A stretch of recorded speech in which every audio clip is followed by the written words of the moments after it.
So I'm on AT&T's prepaid plan, and so what I have here is a GoPhone SIM card, and yes, you can use prepaid with iPhone. Yeah, just have to set up the APN settings, and I'll put a link in the description on how to do that. Now, I don't want to use the SIM that came with the iPhone 5. I want to use my own SIM and use my own phone number and everything like that. So I've got to cut this down, and I'm going to do it sort of the old-fashioned, brutal way.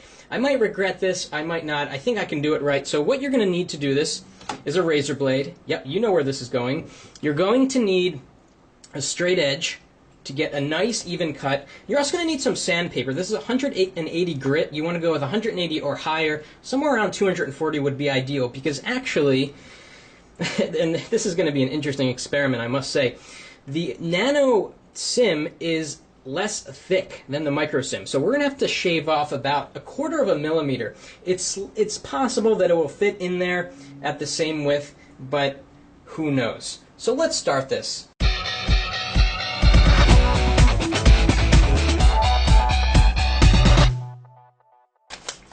Okay, so I don't cut my desk here. I'm going to put a piece of paper underneath of the SIM here. And again, this might not work, okay? This is a bit of an experiment, but I did this before, actually. This used to be a regular SIM, and I cut it to a microSIM, and it worked just fine.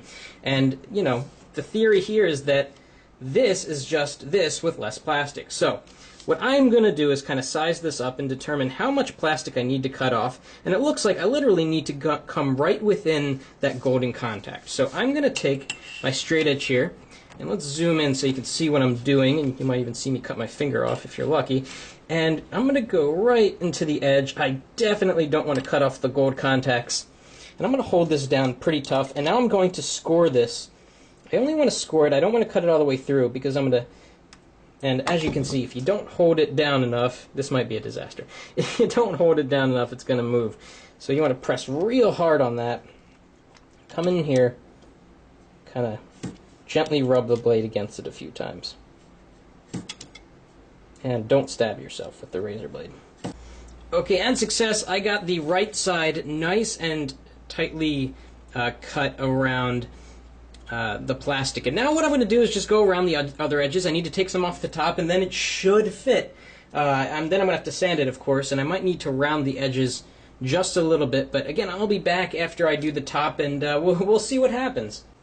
Okay, so after many minutes of finagling, sanding, and cutting, I finally got my what once was a microSIM into a nanoSIM shape. It's pretty much identical, but now I need to shave off a tiny bit from the top of the card because it's not fitting into the iPhone 5, because like I mentioned, the nanoSIM, if you can see it, is slightly thinner. So I'm just going to take some sandpaper here and just give it a few kind of movements along the sandpaper, and I'm going to keep doing it until it fits. Okay, so I shaved off not that much actually, and you can see I kind of shaved off the word GoPhone, and guess what? It works. It fits. So that is how you cut a microSIM into a nanoSIM. And you might be wondering, what if you want to go back the other way?